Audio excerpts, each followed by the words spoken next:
So why am I planting an annual clover, especially during the fall? As long as annual clover doesn't head out with a bloom and doesn't go to seed, it will regrow. My goal here and my expectation is it's not going to get to full maturity. It's not going to head out before it gets cooler here, before a frost hits. And then what's going to happen? Next spring, it'll come up with whatever wheat and rye are still left there. And I should have a nice stand of clover next spring that comes up from what I planted this fall. After planting on somewhere around April 12th this spring, I decided to come out and take a look at the food plots today, and I'm going to tell you, I've learned a lesson today. The difference between fall planting and spring planting, especially whenever it comes to planning for the future, planning ahead.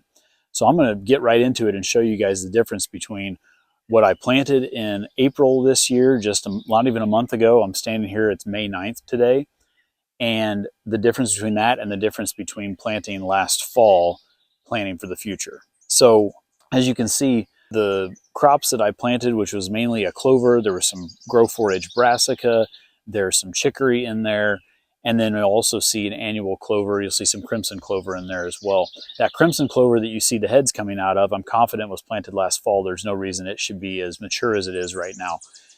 And you can see that it looks okay, but it's sparse. It's not even a month old. We've had a lot of still up and down temperatures, nightly lows that are down in the 40s even still, and haven't had a lot of warm temps yet, but have had a good amount of moisture. So I'm not disappointed with the way that it looks. I think it looks fine for where it is. I'm going to liquid fertilize it today. But let me switch that over now to show you guys the other area here that I've planted that was last fall. And I went over this with wheat, rye, and then clover, which is a 3-way annual clover from Grandpa Ray Outdoors. And you can see the drastic difference between the spring planted and the fall planted. It's just much more lush and full. It looks like, honestly, like a mature food plot that you would expect to see later in the spring. And I'm just amazed at how much different it looks. Now, what's funny about this is you can make these plans for your food plots like I usually try to do. I will map out my main area here that I'm planting, and I'm going to put this, that, and the other in different areas in it. The area here that I just showed you that's right behind me that has that thick, lush clover in it, I'd fully planned on putting a mix of milo, cowpeas, and grow forage brassica in there. I am not going to do that now. I'm going to deviate from that plan because I cannot see terminating how good this looks to put something else there that may or may not work out. And so I've got another area I'm going to put milo. So we'll figure out an audible and make that decision later. I think if you can never have too much seed, that's always a better problem than not having enough. So we'll figure out a way or a place to put it. With all that said, my plan for today is to come through and spray all of this with liquid fertilizer. It's going to be a 4-8-16 liquid fertilizer from Grandpa Ray Outdoors.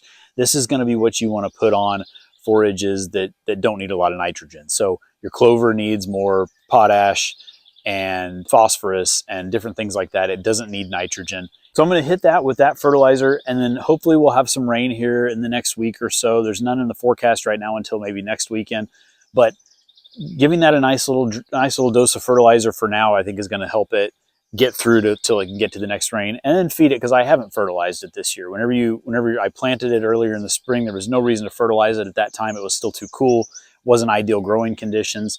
Same thing as if you had frost seeded. I didn't actually frost seed this year. There were no freezing temperatures after I planted this. So I wanted to talk about the advantages and disadvantages to fall planting and what I've learned here today. Traditionally, and I think in most of your food plot circles and in your food plot discussions, a fall planting is heavy in brassica, turnips, any of those bulby type brassicas, even like a grow forage brassica from Grandpa Ray's is just an awesome forage, but not really thinking so much about clover. They maybe think more of like grains, wheat, rye, so on, and your brassicas. That's the main gist of what people think of when they think of a fall food plot. And there's nothing wrong with that. But what I would say is, what my plan is now going forward is not just wheat and rye. I am always going to include clover into that fall food plot mix. How can you look at this behind me and think, why not? Why would I not include clover in it? Now, the disadvantages to using that as a fall food plot, and I guess it's not really a disadvantage, but the disadvantage is you're not probably going to see that much growth. You're not going to see that immediate growth. I think that's why you want to include the wheat and rye, because what little bit of it does grow is going to be good attraction for the deer. Little nutrition, but good attraction.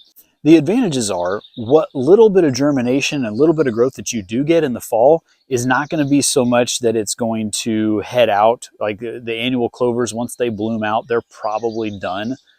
If you mow those off or they get bit off by a deer or something, that's going to be the last growth that you see of them. They're not going to regrow like a perennial clover does. You can still include perennial clover in there too, though. But what little bit of growth you get is that head start that it's going to need for the next spring. So in the videos in the clips I showed you guys of what I planted in April and what I planted last fall that's come up here, you can see the huge difference that it makes in just getting that little bit of a head start, that little bit of maturity in the fall. For the spring, it's got a head start on the weeds, it's got a head start on other undesirables, and it's going to be able to establish so well that I would be shocked to see any weed pressure or weed competition come up in this, because the way that clover grows, it spreads by stolon. It will, like a strawberry plant, from one stem it'll put another one on the ground over here, and it just spreads out, and it makes a blanket and a canopy. The sun can't get down to the floor underneath it to let weeds and other stuff grow. That's one advantage, is you get that immediate head start ahead of everything else. The other one is you're not having to wait for or depend on rain and a lot of moisture. Now, obviously that's nice to have, but this that's established here, I feel pretty confident that if I have a drought period, but this is nice and established, it's mature, it's got a lot of growth already in it, it's got a lot of nutrients in it right now and a lot of nutrition, it's going to be able to stand up against some warm weather. It's going to be able to stand up against some dry weather for a longer period of time than if I have a drought. Now, the stuff that I showed you that I planted this spring is probably not going to make it. Even though I'll try to fertilize it and do all I can to help it, it may not make it. So that's my epiphany for today.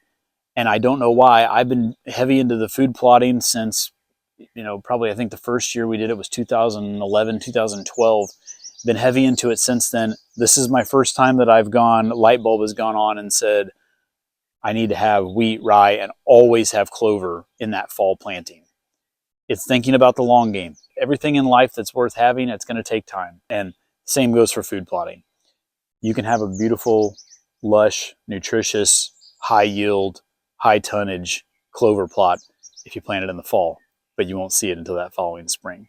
So very, very cool observation today. I think something to learn. I hope that helps you guys as you plan. I know it's not the fall right now, but definitely recommend if you need to budget for food plotting and budget for seed that you're going to buy and fertilizer and so on, I would definitely recommend stocking up on some annual clovers. You can get a 3-way annual clover from Grandpa Ray Outdoors. It's not terribly priced.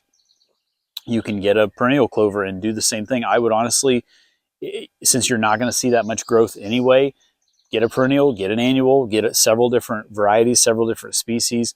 Annuals like a Ladino, a medium red. With the 3-way annual, what I've got in there is a Balanza fixation clover, I believe is in it. The crimson clover, which I've got a good stand of right now that is already headed out. So that's unfortunate, but it's pretty, so it's kind of cool.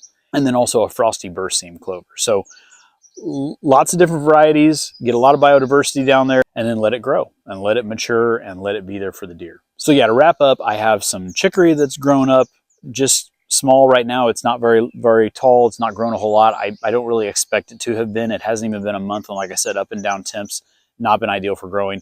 But I'm going to hit that with liquid fertilizer here in a little bit.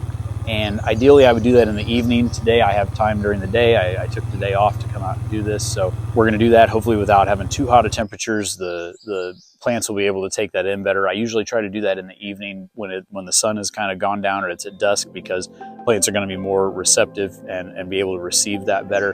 And also overnight, it'll be cooler. It'll stay on the plant longer, better chance for absorption. But what I don't hit the plant with is going to get in the soil, and it's going to benefit that much more. So thank you for watching Farming for Whitetails. We'll see you next time.